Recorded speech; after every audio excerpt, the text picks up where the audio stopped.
the fact that 3 Irish people born in the island of Ireland signed the Declaration of Independence. It was printed by an Irishman, John Dunlap, and disseminated across the colonies. And Charles Thompson, who was discussed earlier, he designed the bald eagle, the seal of the US. So in many ways, our connection is foundational, it's historic. And the Irish helped to build America. We're very proud of that connection. And we think you hosting us here in the White House is affirmation to all the Irish Americans out there and to our diaspora in this country for what they've contributed to America. And that's very much through the prism this year, the America 250. It's a very exciting year. We're discovering new things. I mean, even a guy from my own city, a guy called Stephen Moylan, who was an aide-de-camp to Washington, he's regarded as the guy who came up with the phrase, the United States of America. First written record, good. And it's in New York in the history of those bonds. Well, you told me something before that was maybe the most interesting of all. How many presidents are in some way related through blood with Ireland?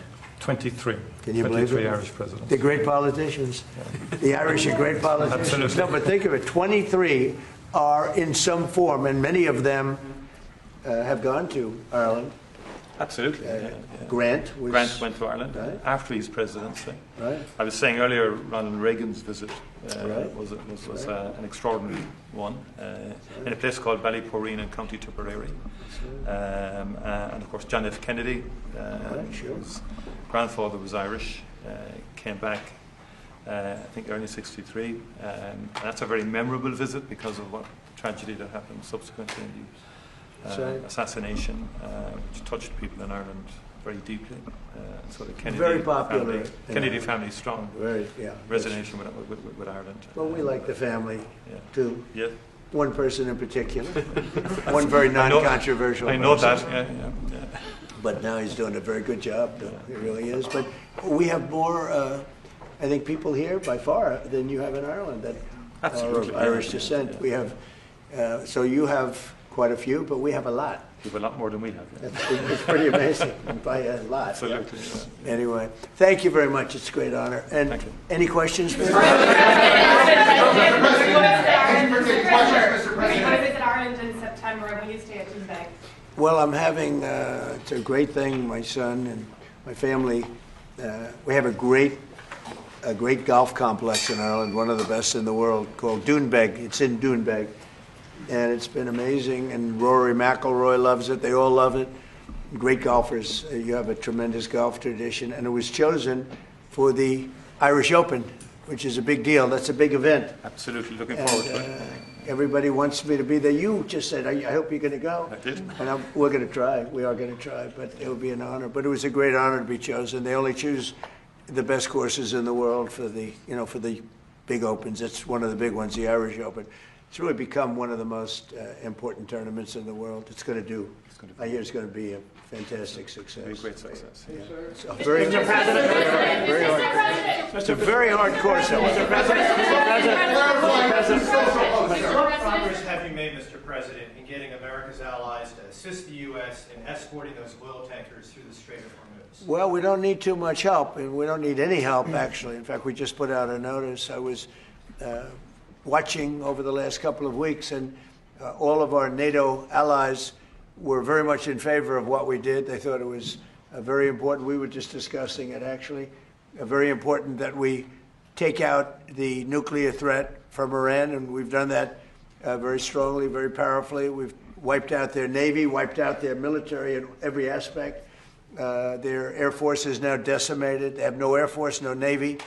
They have no radar. Their radar is entirely gone. Their anti-aircraft machinery is gone. Everything is gone. Their leaders are gone. I guess one of their top person was, they say, a lot of people say their actual top was killed yesterday, along with somebody else who was responsible for the killing. The man that was responsible for the killing of 32,000 people over the last 2 weeks, he was in charge of the killing of protesters.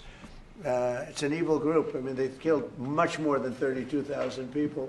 And the man who was responsible for that was also killed yesterday.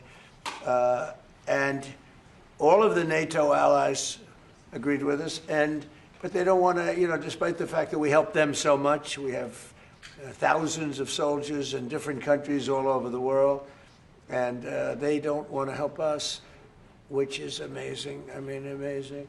And I didn't do a full court press because I think if I did, they probably would be. But we don't need help. That war has been long prosecuted, as far as I'm concerned, almost from day one. We knocked out many of these things. We knocked out the Navy essentially in a couple of days.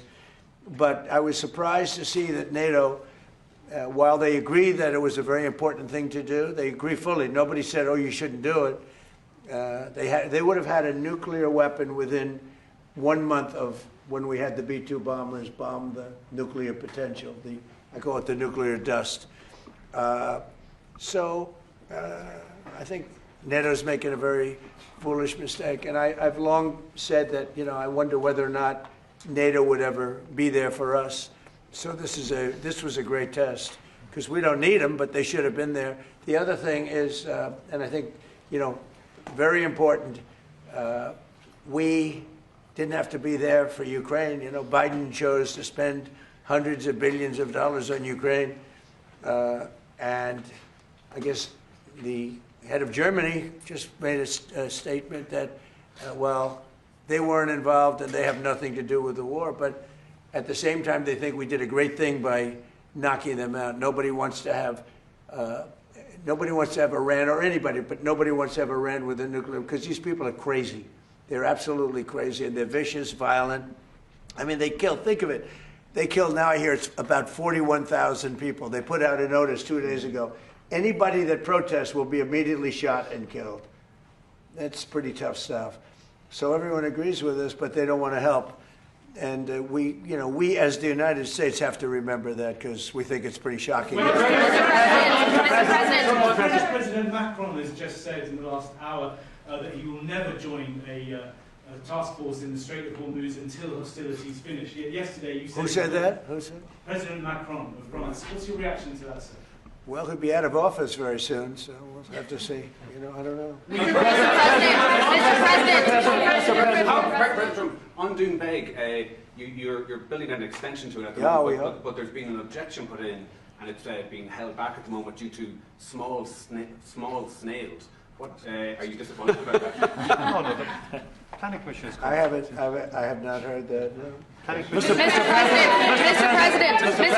I mean, the course was built and it's been operated very successfully. Somebody's objecting, human and environmental group is objecting to... Mr. President. How close the U.S. to announce a coalition of willing to secure the Strait of Hormuz? Which countries are joining? Which countries have... Well, we've had great support from the Middle East. Qatar has been great. UAE has been absolutely, they've been great. Saudi Arabia has been terrific. Bahrain has been very good. The Middle Eastern countries have been very strong in their support. And of course, Israel has been our partner. Israel's been very, very strong, along with our operation.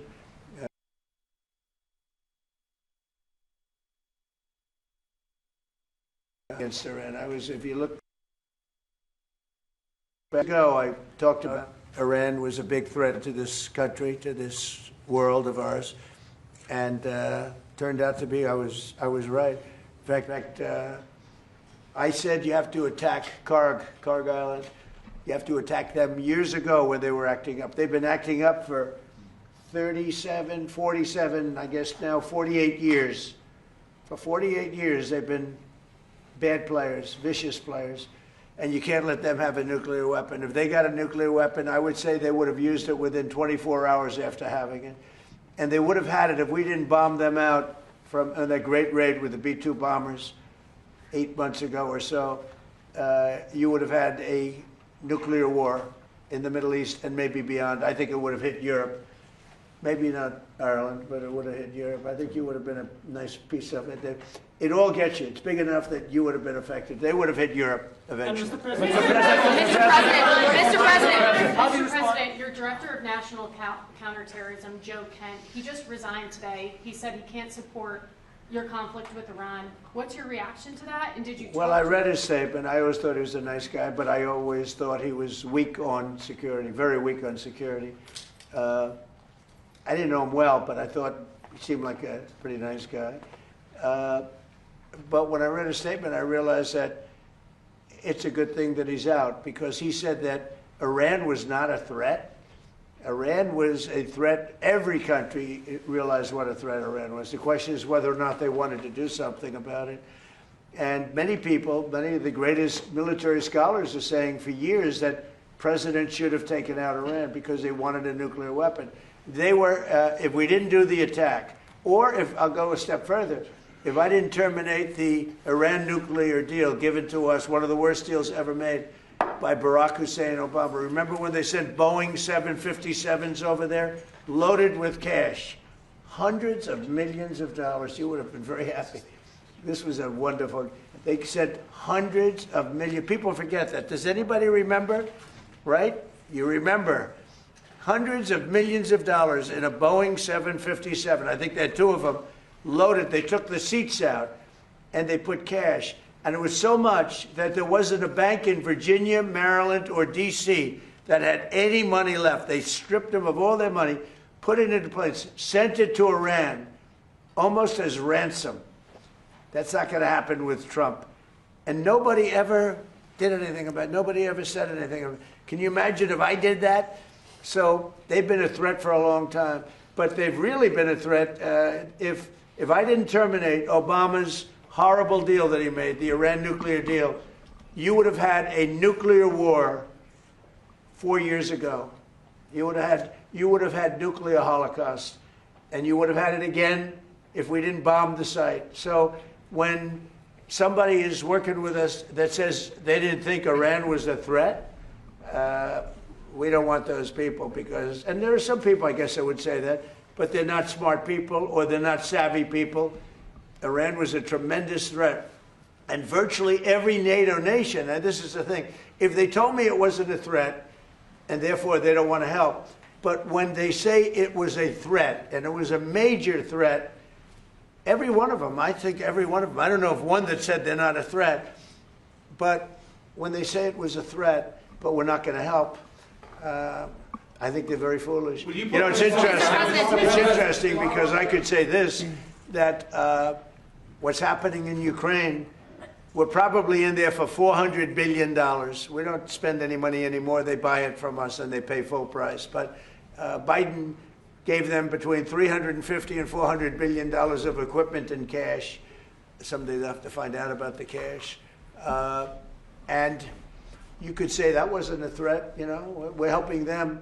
So we helped them, and they didn't help us. And I think that's a very bad thing for NATO. Mr. President. Are there any repercussions for NATO, and are you still going to China? Well, yeah, on China, it's a little different story. We're resetting the meeting, and it looks like it'll take place in about 5 weeks. We're working with China. They were fine with it. We're going to say, I look forward to seeing President Xi. He looks forward to seeing me, I think. But I do look forward to seeing him. We have a good relationship with China. China actually has become economically for us very good, as you know. It's much different than it was in the past. And we have a very good working relationship with China. So we're making it in about 5 or 6 weeks. Mr. President. NATO for not supporting you on this. Any repercussions? Well, no, I just think that it's not good for a partnership when they say what you're doing is a great thing, but we're not going to help. You know, they say what you did is a great thing, but we're not going to help. Mr. President, in Iran, because the Iranian regime has told Sky News, if you put boots on the ground in Iran, it will be another Vietnam. Are you afraid of that? No, I'm not afraid of. I'm really not afraid of anything. Mr. President, are you rethinking the United States' relationship with NATO possibly getting out? Well, I'm disappointed in NATO that we spend trillions of dollars on NATO. Think of it, trillions over the years, many trillions of dollars. It's one of the reasons we have deficits and we help other countries. And when they don't help us, I mean, it's certainly something that we should think about. I don't need Congress for that decision, as you probably know. I can make that decision myself. I'd work with some very smart people. And I'd always deal with Congress anyway, but I don't need Congress for that decision. But, you know, when you say rethink, I have nothing currently in mind, but I will say that I'm not exactly thrilled when we help them with Ukraine. Look, Ukraine would have been over in one day if we didn't help. Frankly, Ukraine would have been over in the first day. They had the best equipment in the world. It was our equipment, given by Sleepy Joe Biden. No charge, no charge. Hundreds of billions of dollars of the best equipment in the world, no charge. I will say that I'm not happy about it. Mr. President, Mr. President. Relationship with questions, one on Iran and one on Cuba. Is Iran now a bigger foreign policy priority for you than China? And on Cuba, the Cuban government. Iran is just a military operation to me. Iran is something that was essentially largely over in 2 or 3 days because the Navy was wiped out almost immediately. The Air Force came next. The anti-aircraft came next. I mean, we're flying over Iran. We could take out their electric capacity in 1 hour.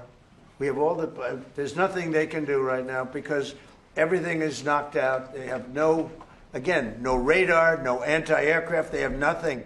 And we don't, and it was a decision I made. We discussed it, Pete, Marco, JD, all of us, Chris, we discussed it. We can knock out their electricity in a matter of minutes if we wanted to. There's nothing they can do about it. We can knock out their oil in Carg Island. The only thing we didn't take down was their oil because if we knock out, I call them the pipes, very complex. But if you do that, it'll take them forever to rebuild, meaning whoever, and hopefully it's a sane group of people, but whoever it is that's going to be running that, and we're going to try to get people that are going to run it well, and you know it's going to be a prosperous, wonderful place. It used to be, you know, if you go back, it used to be the people are great, the people are smart and energetic, and it used to be very successful. Now it's a country run by fear. It's a country where they tell protesters, don't go outside because if you do, we're going to kill you.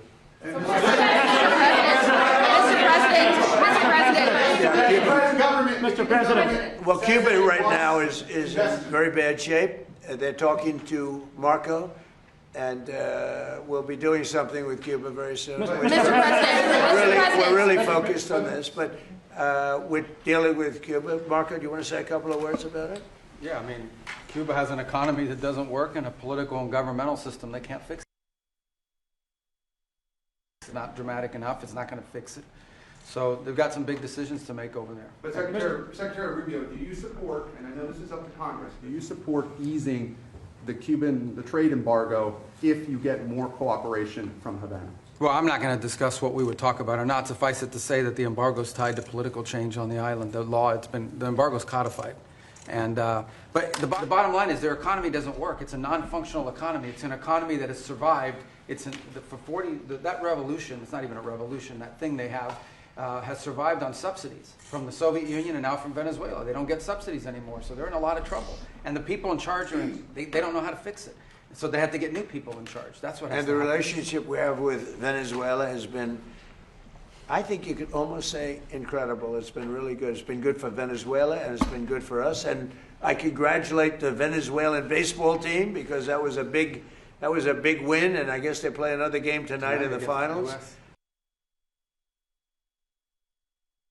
This is the first time they've ever been in the finals, and it was pretty exciting. Yeah. Iran is just a military operation to you. But do you have a day after plan? And if so, what is your day after plan for Iran? Well, we have a lot. Look, if we left right now, it would take 10 years for them to rebuild. But we're not ready to leave yet. But we'll be leaving in the near future. We'll be leaving in pretty much the very near future. But right now, they've been decimated from every standpoint. And again, we've had great support from countries in the Middle East, great support, but we've had no support from, essentially, no support from NATO. Mr. President, what about your relationship, Mr. President? What about your relationship with London? Has it been damaged by the fact that Keir Starmer isn't supporting you in this war? And has your opinion of Keir Starmer changed because of this? Well, he hasn't been supporting the United States. I went out of my way. As you know, they couldn't make a deal with Biden because they had no real administration to make a deal, Biden.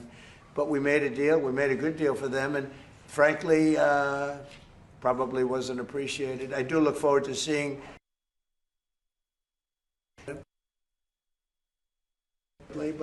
But no, I was disappointed because Keir was willing to send 2 aircraft carriers after we won, because essentially there's no threat for the aircraft carriers right now. And I said, no, we want things sent before the war, not after the war is won. So, yeah, I'm disappointed with Keir. I like him. I think he's a nice man, but I'm disappointed. Mr. President. You see that man right there? You know who that is? Churchill. That's the late, great Winston Churchill. And Barack Hussein Obama did not want his bust in this office. Did you know that? And Barack Hussein Obama sent that bust back to England. They didn't want it. And when I came in, I was asked if I wanted it. I said, absolutely, I want it. And I put it right there, Winston Churchill. And, you know, unfortunately, Keir is not Winston Churchill. Mr.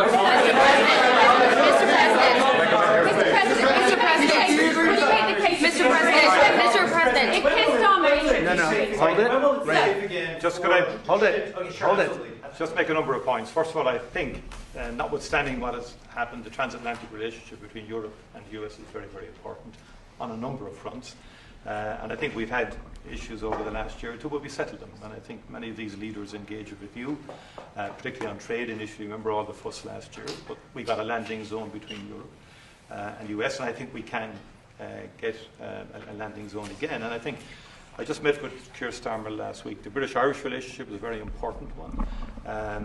Churchill was a great wartime leader, although in Ireland there was kind of a different perspective in terms of during our own war of independence and so on. He created his own bit of difficulties for us, but that said, he was a great wartime hero. Keir Starmer has done a lot to reset the Irish-British relationship. I just want to put that on the record. But I do believe that he's a very earnest, sound person who I think you have a capacity to get on with. You've got on with him before. And you've got on with other European leaders as well. Sure. And I think you have that capacity again. And I think everyone exists. I mean, you cannot have a rogue state with a nuclear weapon or the capacity for a nuclear weapon. Iran was a sponsor of terrorism. We sanctioned Iran. All European countries did, as a and the IRGC in particular is a terrorist organization. They sponsored Hamas. They sponsored Hezbollah. The Houthis. They created mayhem, a most maligned force in the Middle East. The Irish position has always been, ultimately, can we resolve this can we get peace? And obviously there's preconditions before you get to that situation. We had our own conflict, which went on for 30 years, and we learned a lot from that in terms of how to try and bring about peace. And I think I've listened to you in terms of, you're correct, I mean, our hearts go to the Iranian people who have been repressed and suppressed for so many years, culminating in that savage murder of thousands and thousands of Iranians some months ago. No one was in a position to do anything about that. I think, and likewise with Ukraine, I mean, the Russians did invade Ukraine, have attacked civilian infrastructure and so on like that. And for the people of Ukraine who just want peace and an opportunity to live, I think we have to continue to work to see, can we bring peace, different regime to Iran where Iranians can live in peace again, and the people in the Middle East can live in peace, and you're doing your bit there in terms of the work in Gaza and so on like that. And I think that's what we want, is a peaceful resolution of conflict. That's where we come from as a small nation. Right. We've been peacekeepers all our lives, and we're the longest serving nation in terms of provision of peacekeeping forces in the world, as it turns out. But we think ultimately all conflicts come to an end, and I think we have to try and work towards that end, and I'm sure European leaders and the US administration will engage, and hopefully we can get a landing zone somewhere.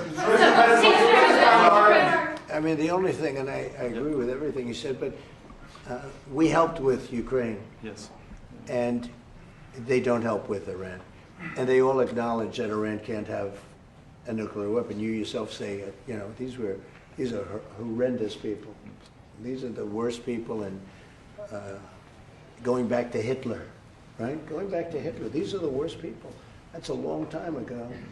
And there's been nothing close. Every problem, so many deaths, 90% of the people that got blown up by landmines, they loved them. You know, Soleimani, we killed him.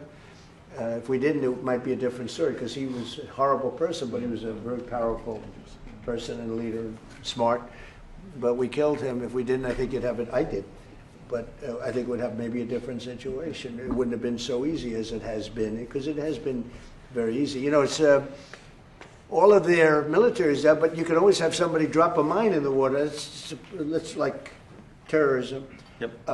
And then you have the people that own the billion-dollar ship saying, well, let's not move that ship yet because we want. So we thought that Europe would help that because they do have some minesweepers. But it's amazing that, you know, they all said, what a great job. They would call me congratulating us on the great job we did with respect to Iran, and we knocked the hell out of them. They're no longer the bully of the Middle East. They were known as the bully of the Middle East, and they're not the bully anymore. But you would have thought they would have said, we'd love to send a couple of minesweepers. It's not a big deal. It doesn't cost very much money. But they didn't do that. So, you know, I think it's very unfair to the United States. Not to me, but to the United States. Go ahead, please. Keir Starmer isn't making... She's a fantastic reporter, by the way. Go ahead. Thank you. The Prime Minister isn't making the case to the British public as to why he should be supporting you. Could you do that now and talk to the UK and to GB News viewers about why it's in their interest that we help you? Well, because we have a tremendous long-term relationship with the UK. I mean, people would say it's the best. I don't want to get into that, but we've had, it was the longest, the oldest, should be the best. Always was the best until Keir came along, and now, and I like him. He's a nice man. He says everything beautiful. He's a very nice man with a beautiful family. Everything's perfect, but he doesn't produce. And I think it's very inexpensive. I just said, you don't have to send me aircraft carriers. Send me a couple of minesweepers. We don't need your aircraft carriers. But even the aircraft carriers, he would only send them after we essentially won. I mean, he's sending them when there are no planes left. When the missiles are down to 8%, they have like 8% of the missiles. The rest we demolish the missiles, and the factories, largely the factories are going even as we speak. They just hit another factory. They have a lot of missile factories. They have a lot of drone factories, and so he's wants to send them when we don't need them. But would like to have minesweepers, because just in case. We don't know that there are any mines down because we wiped out, I think, 24. They actually have, think of this for a country. They have 24 boats that do nothing but put mines in the water. This doesn't sound like a great country. This doesn't sound like a friendly country. But we killed all of those boats. They're at the bottom of the sea. But so we don't even know if there are any mines there. But if there are, we'd like to have a little help in finding them. Probably most importantly. Would you like to change your Prime Minister? Do you have confidence in Keir Starmer? Would you prefer to deal with? Well, it's not for me. It's really for the people of the UK to have confidence. Of course, but is he church? I've been very critical of Keir, and I did it in a friendly way. I said, if you don't change your energy thing and get away from windmills and go back to oil and gas, and you have something that's no other country has. Very few countries have anything like it, the North Sea. You have some of the greatest oil and oil deposits in the entire world. The North Sea, they don't use it. You buy a lot of your oil from Norway. You know where they get their oil? From the North Sea. And you pay and I tell them, and you have the better part of the North Sea. So why aren't they taking the oil from the North Sea? Why are they buying oil from Norway? But they have windmills all over the country, destroying those gorgeous Scottish fields and those beautiful fields all over the windmills, which don't work. They're tremendously expensive.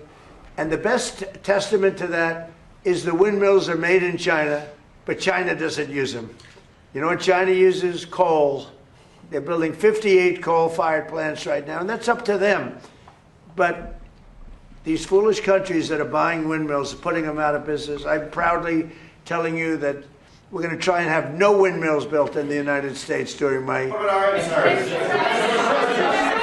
They're very bad. They're very bad environmentally. They kill the birds. They're unsightly. They make a lot of noise. And for some reason, the environmentalists love windmills, okay? You say Keir Starmer is a very nice man. Mr. President, you say he's a very nice man. Is that I think he's a nice man. I think he's a nice man, but I disagree with him on two things, primarily. His immigration policy is a disaster, and his energy policy is a disaster. And they're about the biggest policies you can have. You've allowed millions and millions and millions of people to come into your country that shouldn't be there. And by the way, that's all over Europe. Europe is a different place. It's a different place. And you know, I originate, to put it nicely, many of us do, from Europe. I love Europe. I've spent a lot of time in Europe. It's a different place. Bad things have happened to Europe. Very bad things. And you better do something about immigration, and you better do something about energy, or you won't have a Europe. What's your time frame, Mr. President, for when cargo ships can safely go through the Strait of Hormuz? It won't be, I don't believe, too long. We're knocking the hell out of the coast. It's basically the coast and the water, and it won't be too long. And the Middle Eastern states, including Israel, by the way, who has been terrific, the Middle Eastern states have been helping us a lot. Go ahead, you. Mr. President, on fuel prices, what do you have to say to the people in Ireland who are paying sky-high prices because of your war in Iran? Well, I think the people in Ireland are very happy that I'm getting rid of, I have a lot of friends from Ireland, they're very happy that I'm getting rid of a nuclear power, a nuclear terrorist. And as soon as that war's over, which will be soon, your prices are going to drop like a rock. You watch. I've been very good at predicting. No, in the back. Mr. President, what do you think about our president's comments that...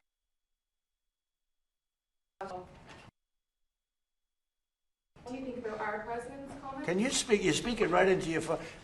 Mr. President, how do you respond to the and consulate in the Kurdistan region? You want to answer that, Yeah. JD? You want to? Yeah. The state has control over the embassy. Look, there have been a lot of militia attacks against our base or our embassy in Iran. I think Marco's done a good job of limiting the number of people who are at that embassy so we can provide essential functions but also protect our people. But it goes to show there are a lot of terrorists in that region of the world, and we've got to eliminate them when we find them. And you can't give them nuclear weapons. You can give them rifles, you can give them guns, you can't give them nuclear weapons. I think we agree very strongly. Yes, excuse me. Just first of all, I would say Europe is still a very good place to live in. Good. A lot just to let you know. I'm glad to hear that. And our view is you have to have robust and fair rules around migration. But on the other hand, a lot of people, within the European Union, we have free mobility of people. And in Ireland, our population is growing, but in a very positive way. Our economy is going well because we're attracting a lot of people from Europe and beyond into work, legally and validly in our country. In fact, I'd love if we could develop a legal pathway between the US and Ireland into the future because of our history and so on like that, that we could have a legal pathway because no one is in favour of illegal migration or and so forth. So you have to have robust rules for that. But fundamentally, I think sometimes Europe gets characterised wrongly in terms of it being overrun or whatever like that. It's much more robust now. It's much more stronger mechanism in place to facilitate legal migration. I think it's important that understanding is there. We need more economic growth in Europe. It doesn't have the same focus on innovation as you do here in the US. We discussed that earlier with the Vice President in terms of technology, in terms of AI. We need to pivot more to innovation as opposed to regulation. and I think investing in people, you know, and that's the key to, I think, our collective future. We do take there are lessons. Mr. Prime Minister, Mr. President, the Irish President has said that your war against Iran is illegal. It's an attack on international law. Who said that? The Irish President. Look, he's lucky I exist. That's all I can say. Because if you're going to allow countries that are sick and demented, and they are demented, to have nuclear weapons, everybody in the whole world should be very thankful. And I'm disappointed in NATO, very disappointed. I'm disappointed in a couple of other countries too. But they should be very thankful that this group of people feels the way we do. Because if a country like Iran was allowed to have the power of a nuclear weapon, if we didn't stop them, I stopped them twice. I stopped them my first term when I terminated the Iran nuclear deal, which was Barack Obama's deal. It was one of the, maybe the worst deal I've ever seen. It gave everything to Iran, including billions of dollars in green cash. I don't mean cash, I mean green cash flown over by airplanes. I can't to this day believe that was allowed to happen. And come to think of it, it would be a good thing for somebody to look at. Does the president have the power to hand hundreds of millions of dollars of cash to terrorists? But it began with that, and I terminated that deal. If I didn't terminate that deal, we might not be here right now. If I didn't terminate that deal, unbelievable nuclear holocaust would have taken place. And then I did it a second time when we hit them with the B-2 bombers, and we totally obliterated their potential nuclear weapon that they would have had in less than 1 month. They think 2 weeks, but in less than 1 month. And it would have been, I believe it would have been a much different world than it is right now. We have to go, we're going to a lunch, so maybe we'll take one more nice question. Can I ask you how you're doing with your legal case against the BBC and their fake news documentary? Well, the BBC was incredible. What they did is they had me speaking something I never said. And I've never seen anything quite like it. You know, CBS had that. We had the situation on 60 Minutes, and not the current owners, the past owners. The current owners, I think, are good, Ellison. But BBC took it a step further. They actually they put words in my mouth, and I said some pretty bad things. And I didn't say them. It was AI generated. And I said, I never said that. In fact, some of my people said, wow, that was pretty bad stuff you said. I said, what did I say? You know, I'm pretty good at this stuff. I mean, if you can go through years of these press conferences and you're a popular president of the United States that won in a landslide, that won all 7 swing states, that got record numbers of votes, I mean, so I guess I'm okay at this stuff. I said, I never said that. And then we found out it was AI generated. And they admit they made a mistake. BBC. But I watched them this morning for some crazy reason, and it was so inaccurate. Their reporting of the war was unbelievable. We have decimated that country. And if you watch BBC, it's almost like they're fighting us to a draw. They're not fighting us to a draw. It was very inaccurate news. It was fake news. So I'm very proud of the term fake news because it was my term. I came up with it, but it's no longer accurate. It really is. It's corrupt, fraudulent news. It really is. It's fraudulent. It's not just fake. It's beyond fake. It's really criminal what they do. But I watched BBC this morning, and I don't know much about BBC other than what took place, because people were calling me saying, that was a terrible thing you said. I said, what did I say? And I said, I never said that. And when we checked it, do you agree? They agree. It was somehow generated, I guess, by AI or something, with me saying unbelievable. So we brought a lawsuit against them. They admit they're guilty, but we'll see how it comes out. Thank you. I like that question. I like that question. Thank you very much. We'll see you later. Thank you.